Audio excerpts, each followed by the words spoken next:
یار آج نا میرا ایک کانسیپٹ کلیئر ہوا ہے جو میرے رب کا حکم اور میرے رسول کی سنت ہے، اور مجھے مطلب اتنی خوشی ہے اس وقت کہ میں آپ کو بتا نہیں سکتا. جب آپ کوئی چیز پریکٹیکلی فیل کرتے ہو نا تو پھر آپ کو اس کا صحیح سے اندازہ ہوتا ہے.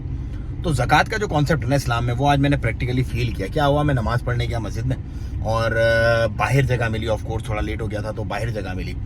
اب کیا تھا کہ اندر تو پورا ایئر کنڈیشن تھا، باہر بلا کی گرمی ہے، بہت گرمی ہے. تو دروازہ نا صرف اتنا سا کھلا ہوا تھا. مین جو دروازہ تھا نا مسجد کا جہاں پہ اندر اے سی چل رہا تھا، وہ صرف اتنا سا، مطلب 2.5% کھلا ہوا تھا وہ. اور سمجھ لو کہ 97.5% بند پڑا ہوا تھا. 2.5% دروازہ کھلا تھا.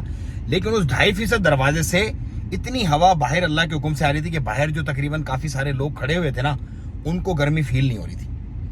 تو پھر مجھے یہ کانسیپٹ سمجھ میں آ گیا کہ جو میرے رب نے رکھا ہے کہ یار تم 97.5% خود رکھو، صرف 2.5% لوگوں میں تقسیم